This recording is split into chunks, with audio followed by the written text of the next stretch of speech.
The notice taped to my front door was still there when I got home from work, flapping in the bitter February wind like some kind of accusation written on official HOA letterhead. I grabbed it, my fingers already going numb from the cold, and read the words that would kick off the most absurd 3 months of my life. Violation notice. Failure to maintain clear driveway. Ice accumulation observed February 12th. Fine, $250. Subsequent fines will increase. I stood there in my driveway in Naperville, Illinois, staring at this piece of paper like it might suddenly make sense if I just squinted hard enough. February 12th. That was yesterday. The day the entire Chicago metropolitan area got slammed with what the National Weather Service called a significant ice storm event. The day schools closed. The day the governor advised everyone to stay off the roads unless absolutely necessary. The day my own car had slid 3 feet sideways in my driveway when I tried to leave for work before giving up and calling in. My name is Kevin Zander, and I had lived in the Meadowbrook Estates subdivision for exactly 8 months. It was my first house, a modest 3-bedroom ranch that I had stretched my budget to afford. The neighborhood seemed nice enough when I bought it. Tree-lined streets, well-maintained common areas, reasonable HOA fees. Nobody mentioned that the HOA was run by a woman who apparently believed she could control the weather through sheer force of will and passive-aggressive violation notices. I crumpled the notice and went inside, my shoes crunching on the thin layer of ice that still coated my front steps, despite my best efforts with rock salt that morning. The temperature had barely climbed above 25 degrees all day. Nothing was melting. My neighbor's driveway looked like a skating rink. The street itself was still slick in spots where the sun hadn't reached. This had to be a mistake. Nobody could seriously fine people for ice that Mother Nature dumped on everyone simultaneously. I pulled out my phone and took several photos of my driveway, my neighbor's driveways, the street, everything. Then I Googled Naperville weather February 12 and started screenshotting. The National Weather Service, the local news, the Weather Channel. Every single source confirmed the same thing. A major ice storm had hit the region, coating everything in a layer of ice between 1.25 inches thick. I drafted an email to the HOA that evening, keeping my tone professional despite the irritation bubbling under the surface. I explained that the ice was from the storm, that everyone in the neighborhood was affected, that I had applied salt and would continue to do so as weather permitted. I attached the photos and weather reports. I pressed send and figured that would be the end of it. It was not the end of it. 2 days later, I got a response from Brenda Gunderson, the HOA president. The email was curt. Mr. Zander, the HOA rules clearly state that homeowners are responsible for maintaining their property in a safe and presentable condition at all times, regardless of weather conditions. The fine stands. Payment is due within 30 days. Failure to pay will result in additional fines and possible legal action, regardless of weather conditions. I read that line 3 times, each time getting progressively more annoyed. What did she expect me to do? Stand outside with a hairdryer for 12 hours? Install heated driveway coils that I definitely couldn't afford? I called the HOA hotline, which went straight to voicemail. I left a message explaining the situation again, trying to keep the frustration out of my voice. No callback. I sent another email. No response beyond an automated receipt confirmation. A week passed. The ice finally melted when temperatures climbed into the 40s. I made sure to keep my driveway immaculate, shoveling the light snow that fell on February 18th within an hour of it stopping. I was not giving them any legitimate reason to fine me. On February 20th, I received another notice. This one informed me that since I hadn't paid the first fine, an additional $100 late fee had been added. The total was now $350. That night, I drove to the address listed as the HOA office, which turned out to be Brenda Gunderson's house, a large colonial at the front of the subdivision. I rang the doorbell and waited, rehearsing my calm, rational arguments in my head.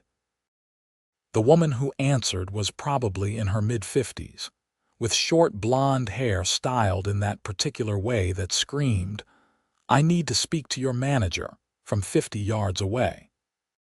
She wore a cream-colored sweater that probably cost more than my monthly car payment and looked at me like I was a door-to-door salesman. "Can I help you?" she asked, her tone suggesting she very much did not want to help me. "Hi, I'm Kevin Zander, from 442 Maple Grove. I wanted to talk to you about the fine I received for ice on my driveway during the storm last week." Her expression didn't change. The fine was properly issued according to HOA guidelines, but it was an ice storm. Everyone had ice on their driveways. I have weather reports showing it was an act of nature, not negligence on my part. The rules don't make exceptions for weather, Mr. Zander. If we made exceptions for everyone who had a little ice, standards would deteriorate quickly. A little ice. It was a declared weather emergency. The governor told people to stay home. She crossed her arms. I managed to keep my driveway clear. It's simply a matter of prioritizing property maintenance. I glanced past her at her driveway, which was indeed clear, but also happened to have what looked like a very expensive heated driveway system, evidenced by the complete absence of any ice or snow while the grass around it was still frost-covered. "You have a heated driveway?" I asked. "What I have is pride in my property and a commitment to neighborhood standards. Now, if you'll excuse me, I have a meeting to prepare for." She started to close the door. "Wait," I said, probably more sharply than I should have. "I'm not paying a fine for something that was completely out of my control. I want this reviewed by the full HOA board." She paused, and I saw something flash across her face. Annoyance, maybe, or challenge. "The next board meeting is March 15th. You can submit a written appeal by March 1st. It needs to be notarized. The fee for filing an appeal is $150, non-refundable, regardless of the outcome. You want me to pay $150 just to appeal a bogus $250 fine? Those are the rules." "Good evening, Mr. Zander." The door closed firmly in my face. I stood there for a moment, stunned by the sheer audacity of it. Then I walked back to my car and sat in the driver's seat, trying to process what had just happened. This wasn't about property maintenance or neighborhood standards. This was about control and probably a power trip. When I got home, I did what anyone in my generation does when faced with bureaucratic absurdity. I started researching. I pulled out my HOA documents, the ones I had admittedly only skimmed when I bought the house, and started reading them carefully. The rules were extensive, covering everything from fence heights to acceptable mailbox designs. Section 7.3 did indeed state that driveways must be kept free of debris, damage, and hazardous conditions. But Section 2.8 outlined the appeals process, and buried in the dense legal language was an interesting clause. If more than 30% of homes in the subdivision were cited for the same violation during the same time period, the board was required to consider whether the rule application was reasonable given circumstances beyond individual homeowner control. I needed to find out if anyone else got fined for ice that day. The next morning was Saturday. I spent it walking the neighborhood, knocking on doors. It was awkward at first. I didn't know most of my neighbors yet, and introducing myself as the guy fighting the HOA wasn't exactly the community connection I had envisioned making. but people were surprisingly receptive. At 438 Maple Grove, an elderly man named Tom Patterson told me he'd received the same fine. "I didn't even try to fight it," he said, shaking his head. "Brenda's fined me for 3 different things since I moved here 5 years ago. She got me for having my trash cans visible from the street 15 minutes before pickup was supposed to start. 15 minutes. At 450 Maple Grove, a young couple with a newborn showed me their notice. Same date, same fine amount. "We were going to pay it," the wife Amanda said. "We're too exhausted to deal with this right now, and we heard she can put a lien on your house if you don't pay." I knocked on 17 doors that morning. 12 people were home. 8 of them had received the same fine for ice on February 12th. That was already approaching 50% of the homes I had checked, and I was only on my street. By the end of the weekend, I had confirmed that at least 23 homes in the subdivision had received the same violation notice. Meadowbrook Estates had roughly 120 homes. That meant nearly 20% of the neighborhood had been fined, and I had only canvassed about a third of it. The actual number was probably higher. I compiled everything into a document: the list of fined homeowners, the weather reports, photos showing ice on multiple properties including the street itself, and the relevant section of the HOA bylaws about widespread violations. I had it printed and notarized at the UPS store for $15, which felt like a bargain compared to the HOA's $150 appeal fee. On February 28th, I hand-delivered my appeal to Brenda's house. She answered the door with the same tight smile. "I'm here to file an appeal of my fine," I said, holding out the envelope. "I have documentation showing that this was a neighborhood-wide weather event affecting multiple properties, which according to Section 2.8 of the bylaws requires board review of the violation."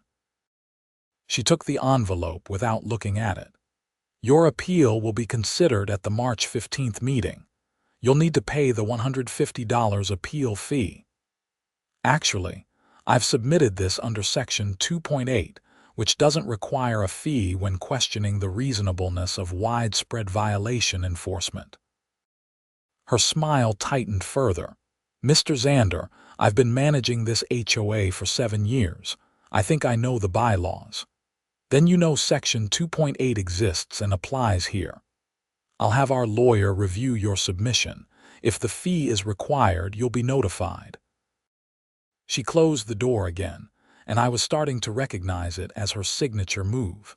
March came in cold but dry. I kept my property immaculate, hyper-aware that Brenda was probably watching for any excuse to issue another citation.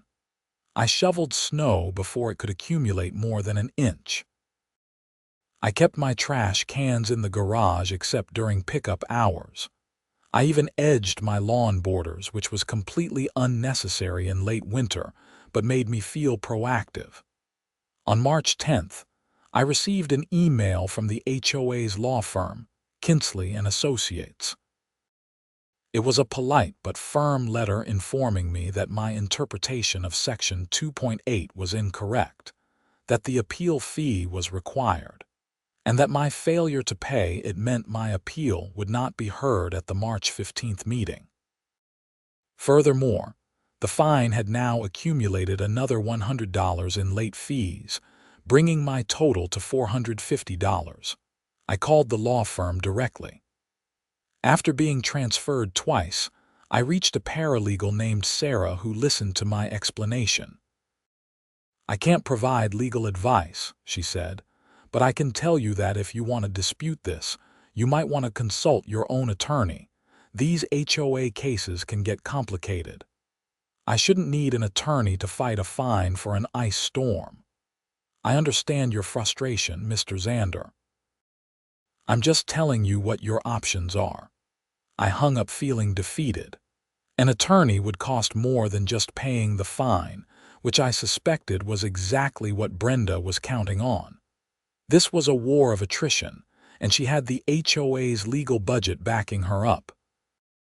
That evening, I made a post in the neighborhood Facebook group. It was a private group for Meadowbrook Estates residents, mostly used for announcing garage sales and complaining about packages being stolen. I kept my post factual. I explained the fine situation, the ice storm, the number of homes affected, and the HOA's refusal to acknowledge weather as a mitigating factor. The response was immediate and overwhelming. Comments started rolling in within minutes. Other people who had received fines chimed in. Some shared stories of previous violations they thought were unfair. A few people defended Brenda, saying the rules existed for a reason and everyone knew them when they moved in.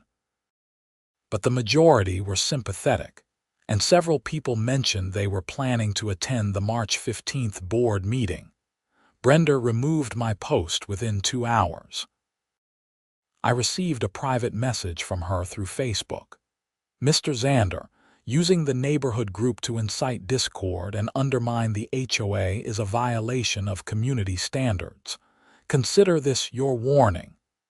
I screenshotted the message and her post deletion.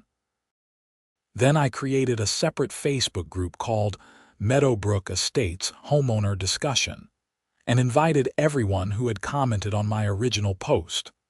By the next morning, 67 people had joined. The March 15th board meeting was held in the community room of the subdivision's clubhouse, a small building near the entrance that mostly housed the pool equipment, and a multipurpose room used for HOA meetings and the occasional baby shower. I arrived 15 minutes early and was surprised to find the parking lot already full. Inside, the room was set up with a table at the front for the board members and rows of folding chairs facing it. Nearly every chair was full. I recognized many of the faces from my door-to-door visits and the new Facebook group. Tom Patterson gave me a nod from the third row. The young couple with the newborn were there, baby carrier and all. Brenda sat at the center of the head table, flanked by 4 other board members I recognized from the HOA website but had never met. She was reviewing papers and didn't look up as more people filtered in. At exactly 7 p.m., she called the meeting to order. Good evening, everyone. We have a larger crowd than usual tonight, which I'm told relates to some recent social media activity. She looked directly at me. Before we begin, I want to remind everyone that disruptions will not be tolerated. If you wish to speak, you'll have an opportunity during the homeowner comment period, which is limited to 3 minutes per person. She went through the standard agenda items: approval of last meeting's minutes, financial report, updates on pool maintenance for the upcoming season. It was all painfully mundane, and I could feel the restlessness in the room as people shifted in their seats and checked their phones. Finally, after 45 minutes, she reached the appeals section. We have one appeal filed for tonight's meeting, though I should note it was filed improperly without the required fee. I stood up. Can I address that? Brenda's expression suggested she'd rather I didn't. You may speak during the homeowner comment period. This is about my appeal. I should be able to speak about it when it's being discussed. One of the other board members, a middle-aged man whose name plate identified him as Gary, leaned toward his microphone. Brenda, I think we should let him speak. That's why everyone's here. She looked like she wanted to argue but instead gestured curtly at me. Fine, 3 minutes. I walked to the front, acutely aware of everyone watching me. I had prepared notes but realized I didn't need them. My name is Kevin Zander. I received a $250 fine for ice on my driveway on February 12th. The same day, a major ice storm hit this entire area. I'm not disputing that there was ice on my driveway. There was. There was also ice on most of the driveways in this neighborhood, on the streets, on the sidewalks, and basically everywhere else, because that's what happens during an ice storm. A few people in the audience murmured agreement. I've documented at least 23 other homes that received the same fine for the same weather event. According to our HOA bylaws, Section 2.8, when more than 30% of homes are cited for the same violation in the same time period, the board is required to review whether the enforcement was reasonable. I'm not asking for special treatment. I'm asking for the board to acknowledge reality. You can't hold people responsible for acts of nature. I returned to my seat. Brenda was staring at the papers in front of her, her jaw tight. Tom Patterson stood up without being called on. I got the same fine. I'm 73 years old. I did my best to clear the ice, but I'm not supposed to be out there breaking my hip on a sheet of ice just to avoid a fine. Another person stood, then another. For the next 20 minutes, homeowners shared their experiences. Some had paid the fine without question, resentful but assuming they had no choice. Others had tried to fight it and been met with the same bureaucratic runaround I had experienced. Brenda tried several times to regain control of the meeting, but Gary, the board member who had spoken up earlier, seemed increasingly uncomfortable. Finally, he leaned toward his microphone again. "Brenda, I think we need to discuss this. I didn't realize so many homes were cited." "The citations were issued appropriately based on documented violations," she said. "During an ice storm," Gary said. "Kevin's right. We can't fine people for weather." A woman to Brenda's left, the treasurer according to her name plate, nodded. "I think we should table this and review the citations before taking any action." Brenda looked like she had swallowed something sour. "The board can vote to review the matter if you wish, though I maintain that the rules were applied correctly." They took a vote.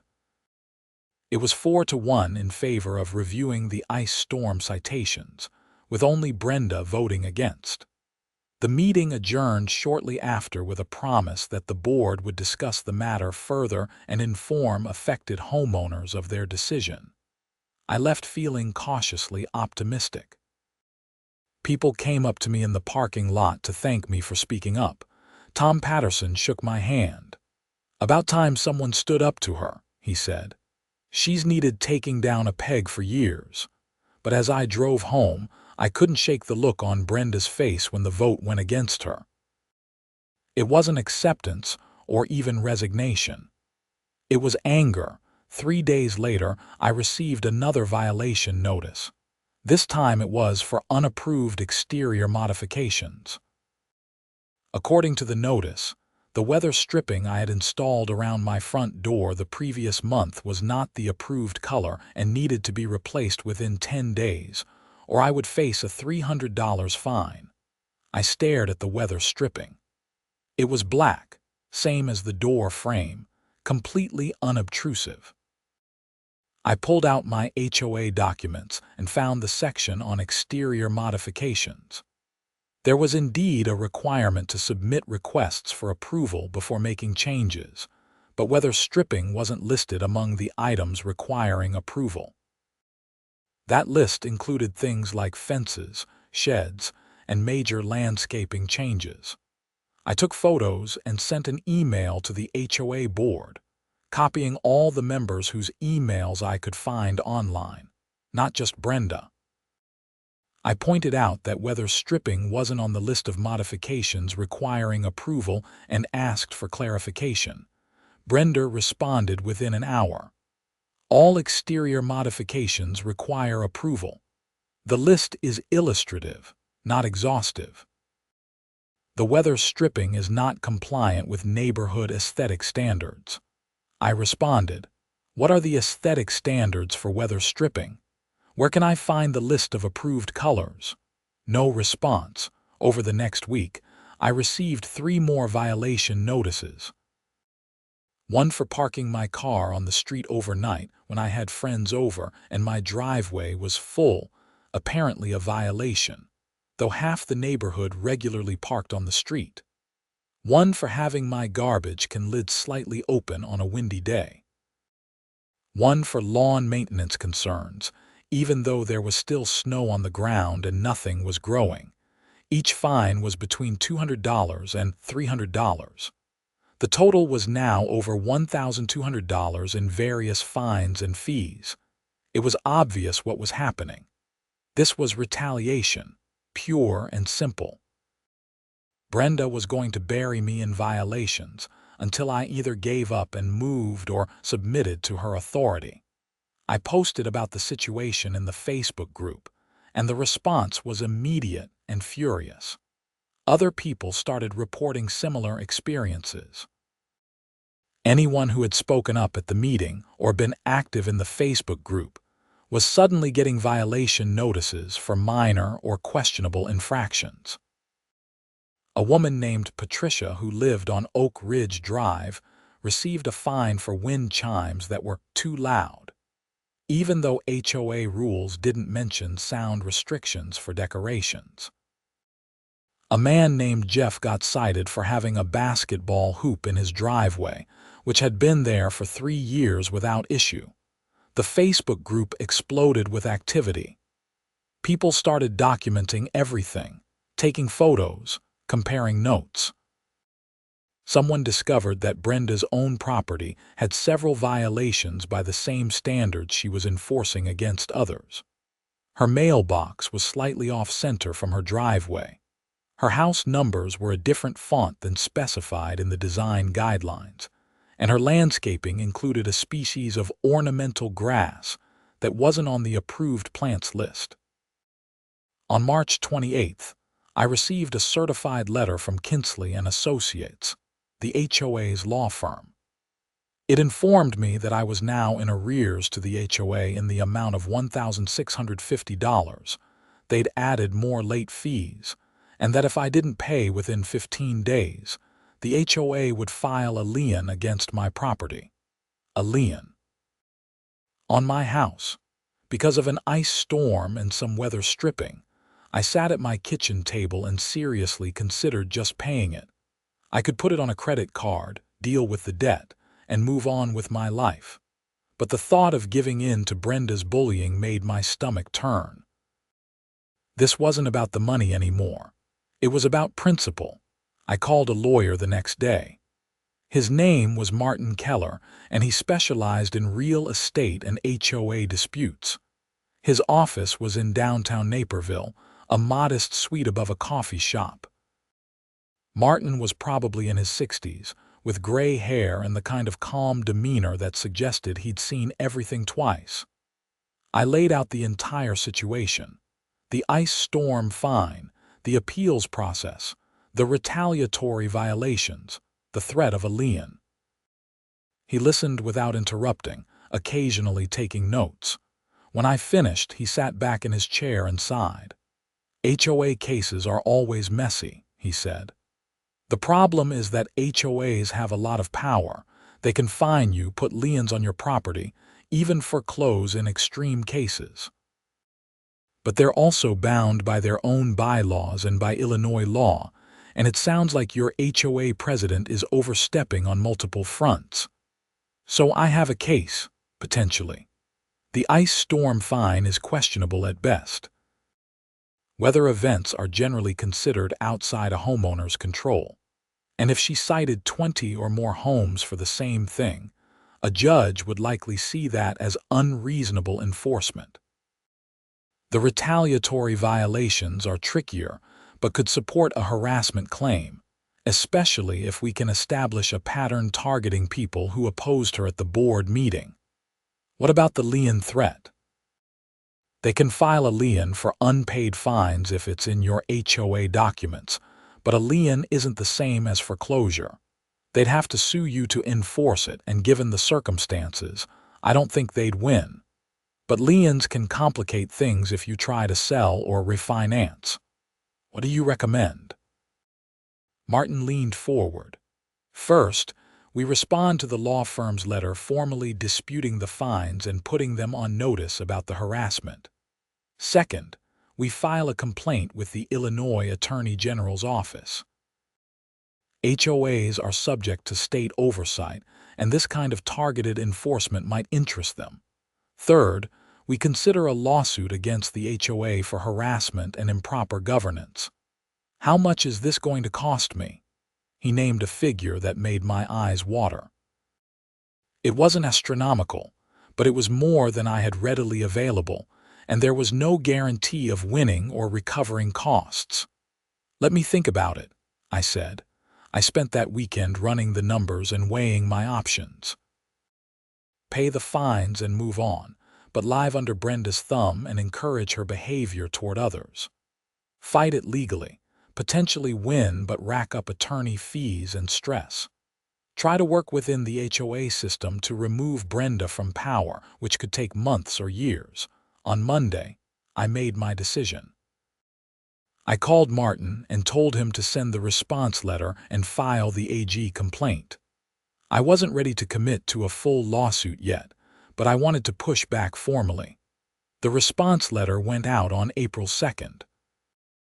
It was professional but firm, disputing every fine on specific grounds, and noting that the pattern of violations appeared retaliatory against homeowners exercising their right to participate in HOA governance.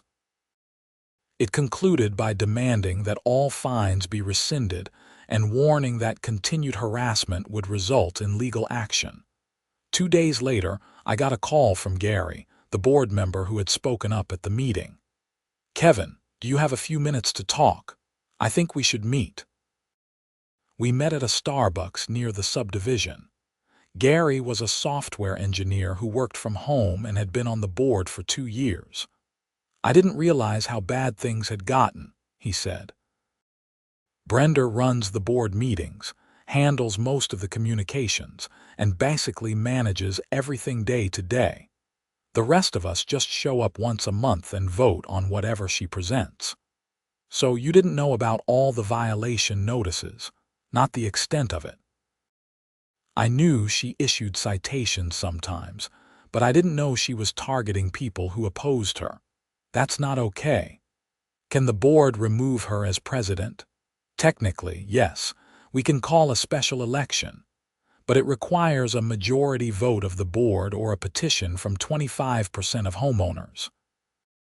Brenda's been president so long that most people just assume she's untouchable." "What if we got the petition?" Gary considered this. "It might work, but it would need to be organized quietly because if Brenda finds out, she'll find ways to undermine it."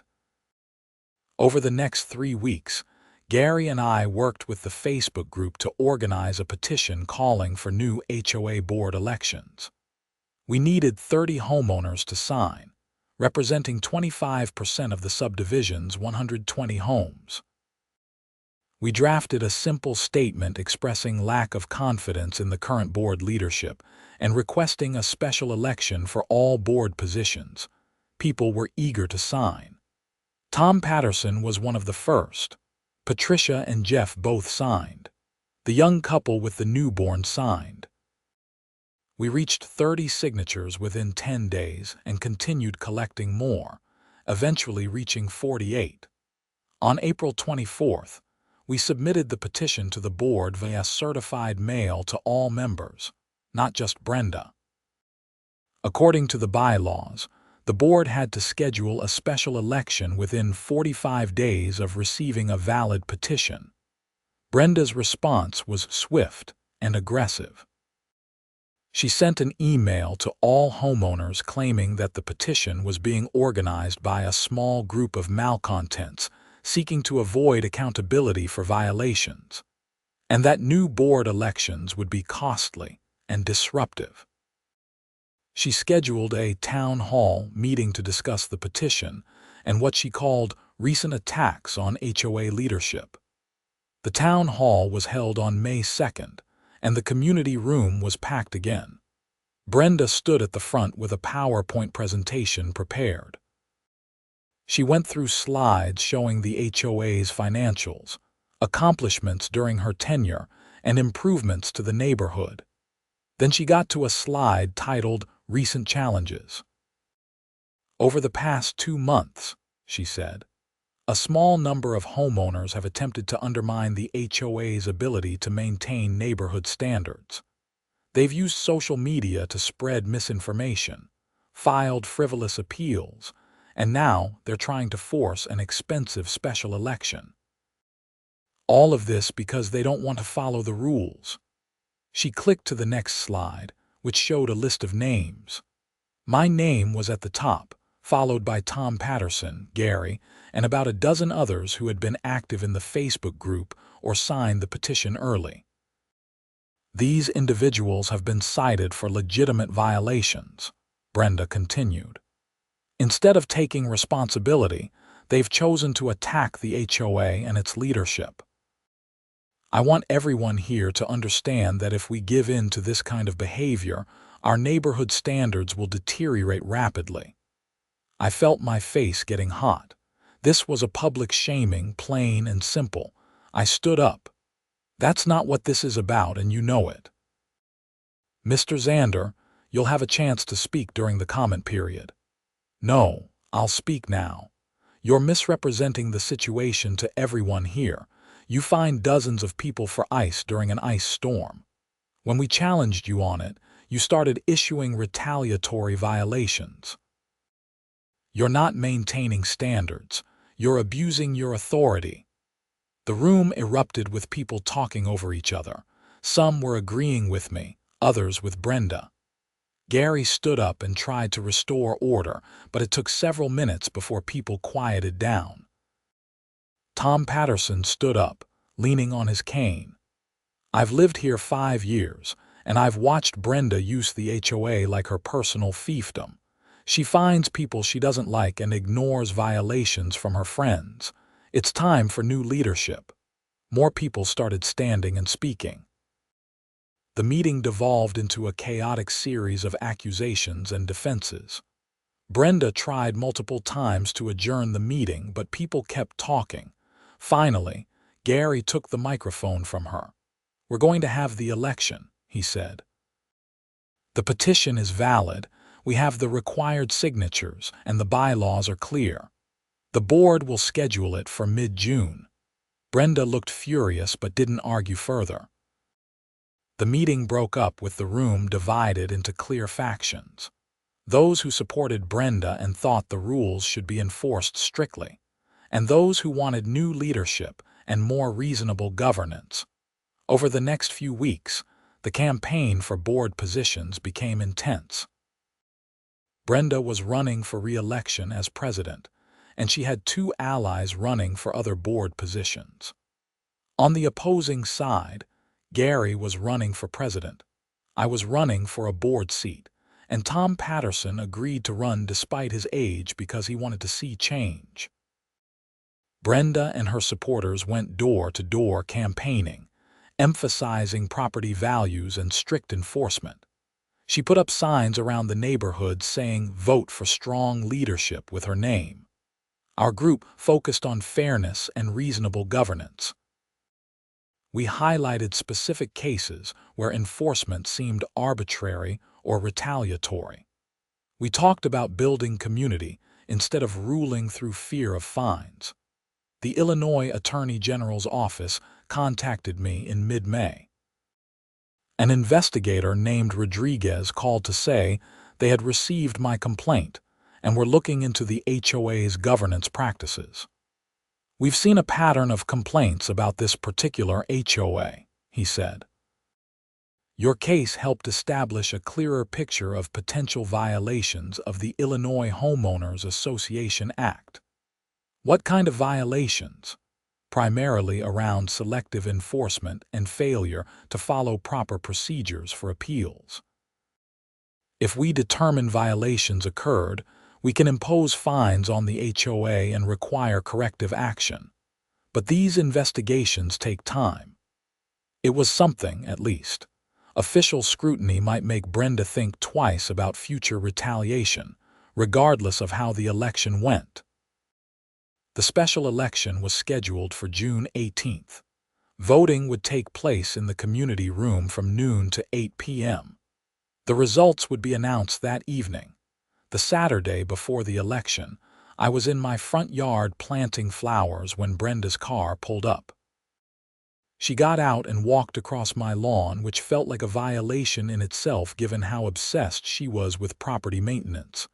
"Mr. Zander, I'd like to speak with you." I stood up, brushing dirt off my hands. "I'm listening." "This campaign has gotten out of hand. It's dividing the neighborhood and creating lasting animosity. I'm proposing a compromise. I'll rescind your fines and you withdraw from the election." "What about everyone else's fines?" "That would be evaluated on a case-by-case basis." "So you'd clear my record but keep punishing everyone else who spoke up?" Her expression hardened. "You've become a troublemaker, Mr. Zander. This neighborhood doesn't need people like you stirring up problems where none existed." "None existed?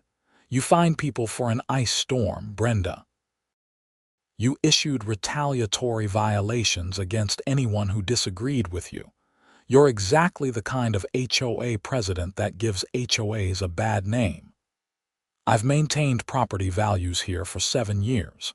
Before I became president, this neighborhood was declining. I brought it back through strong leadership. You brought it back through fear and intimidation. That's not leadership." She stared at me for a long moment. "You're going to regret this." "Is that a threat?" "It's a prediction." She turned and walked back to her car. I watched her drive away, feeling unsettled. The reasonable part of my brain said it was just posturing, but something in her tone suggested she had something planned. On June 15th, 3 days before the election, I received a notice from the Village of Naperville Code Enforcement Office. Someone had filed a complaint about unpermitted work on my property. According to the notice, I had made exterior modifications without pulling the proper permits, and an inspector was scheduled to visit my property on June 17th. I called the number on the notice and reached an inspector named Dave. "What exterior modifications are we talking about?" I asked. He read from his file. "The complaint mentions weather stripping installation, possible door replacement, and landscaping changes that might affect drainage." "I installed weather stripping. That's it. No door replacement, no drainage work. I still have to inspect based on the complaint. If everything's fine, we'll close it out." "Who filed the complaint?" "It was anonymous." Of course it was. I knew exactly who had called it in. Dave came by on the 17th, a middle-aged guy with a clipboard who seemed apologetic about the whole thing. He looked at the weather stripping, checked my door, examined my yard. "Everything looks fine," he said. "Weather stripping doesn't require a permit anyway. I'll close this out as unfounded." "Can I ask how often you get complaints like this?" "Anonymous complaints about minor stuff." "More than you'd think. Usually it's neighbor disputes. People call code enforcement instead of talking to each other." After he left, I posted about the incident in the Facebook group. Several other people running against Brenda immediately responded that they'd also received code enforcement complaints or notices about various issues. Patricia got one about her fence height, even though the fence had been there for 4 years. Jeff got one about vehicle storage because he had a boat in his driveway that he was preparing for summer. It was a coordinated attack, clearly designed to harass Brenda's opponents right before the election and make us look like the rule breakers she claimed we were. But it backfired. People were angry that she'd weaponized the Village Code Enforcement Office for political purposes. Several homeowners who had been undecided about the election told me this pushed them toward voting for change. Election day was tense. I voted early and then spent the afternoon nervously checking the community room to see how turnout was looking. It was heavy. By 4 p.m., more than 70 homeowners had voted, which was significantly higher than the typical annual elections. The polls closed at 8, and the board members began counting ballots. About 50 people stayed to wait for results, gathering in small groups outside the community room and talking in low voices. Brenda was there with her supporters, standing off to one side. I was with Gary, Tom, and about 20 others who had been active in the reform campaign. At 9:15, the board members emerged. Gary looked tired but was trying to suppress a smile. That's when I knew. He stepped to the front of the room. Thank you all for participating in today's election. We had a turnout of 94 homeowners, which is the highest in the subdivision's history. The results for HOA President: Gary Hollister, 61 votes. Brenda Gunderson, 33 votes. The room erupted in cheers from our side and shocked silence from Brenda's supporters. Gary continued reading the results for the other board positions. I had won a seat with 58 votes.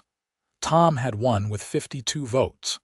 The other two positions went to women I knew from the Facebook group, Emily and Rachel, both of whom had been fined during Brenda's retaliation campaign. Brenda stood frozen for a moment, her face pale.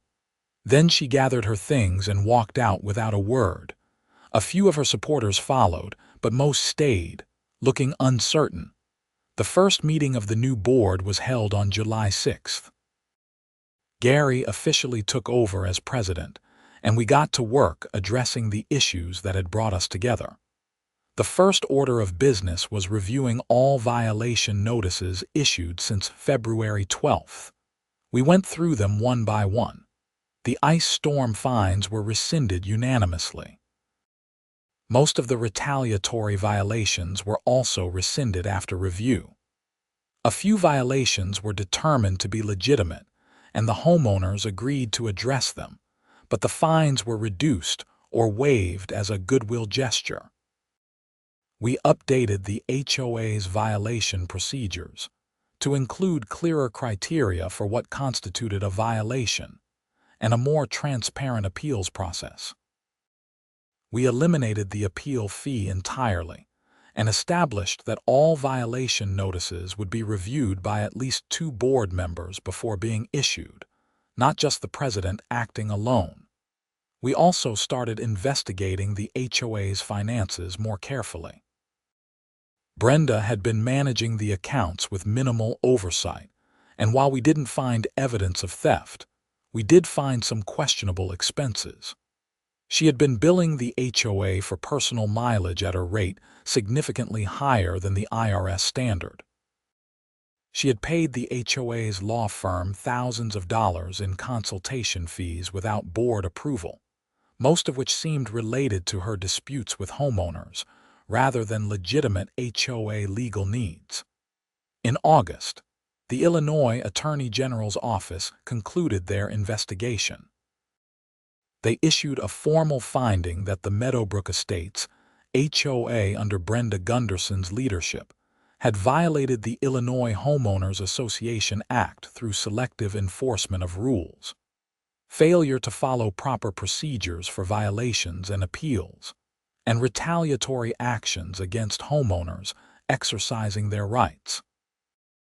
The HOA itself was fined $5,000, though the new board negotiated that down to $2,500 by demonstrating all the corrective actions we'd taken. More significantly, the AG's office sent a formal censure to Brenda personally and required her to complete a course on HOA management if she ever wanted to serve on an HOA board again. I never saw Brenda at another HOA event after the election. She kept to herself, and the few times I saw her in the neighborhood, she looked right through me as if I didn't exist. I heard through the grapevine that she was considering moving, though whether she actually did wasn't something I followed up on. The neighborhood settled into a new normal. We still had rules and standards, but enforcement became reasonable and proportional. When someone had a legitimate issue, we worked with them to resolve it rather than immediately issuing fines. The Facebook group became less about organizing resistance and more about actual community building. planning block parties, and organizing a neighborhood watch program. My original fine for ice on the driveway was officially rescinded in July, along with all the subsequent violations Brenda had issued. I never paid $1 of the $1,650 she had tried to collect from me. Martin Keller, the lawyer I had consulted, sent me a bill for his initial work, but then sent a second letter noting that several other homeowners had retained him for HOA issues, and he was reducing my bill by 50% as thanks for the referrals. In September, the new board organized a neighborhood barbecue in the common area. More than 80 people showed up, including families who had never attended HOA events before. Kids played on the grass while adults talked and laughed. Tom Patterson grilled hot dogs and told stories about HOA battles he'd witnessed over the years, making even the frustrating parts sound funny in retrospect. Gary pulled me aside at one point during the barbecue. "You know, when you first showed up at my door with that petition, I wasn't sure it was worth the hassle. Brenda seemed untouchable." "But," I prompted, "but you were right. Someone had to stand up to her, and it ended up bringing the neighborhood together instead of tearing it apart." I looked around at the crowd. It almost went the other way. If that election had gone differently, we'd all probably be dealing with even worse retaliation. True, but it didn't. And now we have an HOA that actually serves the homeowners instead of ruling over them. I thought about that ice storm back in February, about coming home to that violation notice flapping on my door. At the time, it had seemed like such a small thing, an irritating injustice, but ultimately not worth fighting. I could have just paid the $250 and moved on with my life. Hundreds of people face situations like that every day and make the practical choice to comply rather than resist. But sometimes the small injustices are where you have to draw the line, because if you don't, they become bigger injustices. If Brenda could fine everyone for an ice storm without consequences, what would she do next?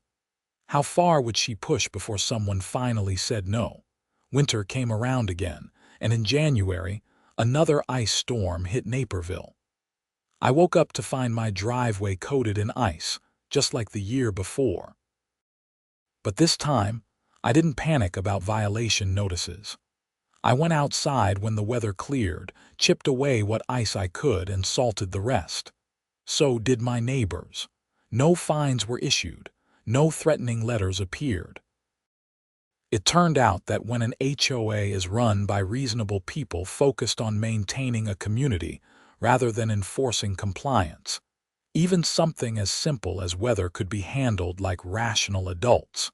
Novel concept. I ran for re-election to the HOA board in the spring and won easily. Brenda's name was on the ballot too, an attempt at a comeback, but she received only 11 votes out of 103 cast. She moved out of the neighborhood that summer, selling her house with the heated driveway to a young family who had no idea about the drama their home had been the center of. Sometimes I drive past that house and remember standing on Brenda's porch, being told that her heated driveway proved she had more commitment to property maintenance than I did. I remember the violation notices piling up, the threats of liens, the public shaming at the town hall. I remember thinking that fighting an HOA was impossible, that the system was rigged in favor of whoever controlled the board. But systems can change. People can organize. And sometimes, when faced with something absurd like being fined for an ice storm, the right response isn't to accept it but to stand up and say this doesn't make sense. And if it doesn't make sense, we should change it. My house is still at 442 Maple Grove in Meadowbrook Estates. My driveway still gets icy every winter. But now, I live in a neighborhood where that's treated as weather instead of a moral failing, where the HOA exists to serve homeowners rather than police them. and where the memory of Brenda Gunderson serves mainly as a cautionary tale about what happens when someone mistakes authority for wisdom. The ice storm taught me something important about homeownership and community.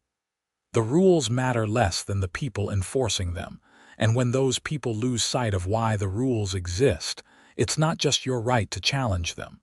It's your responsibility. Because if you don't, who will? And if no one does, the Brendas of the world will keep issuing fines for ice storms, secure in the knowledge that most people will just pay up and shut up rather than fight back. I didn't shut up. Neither did Gary, Tom, Patricia, Jeff, Emily, Rachel, or the dozens of other homeowners who decided enough was enough.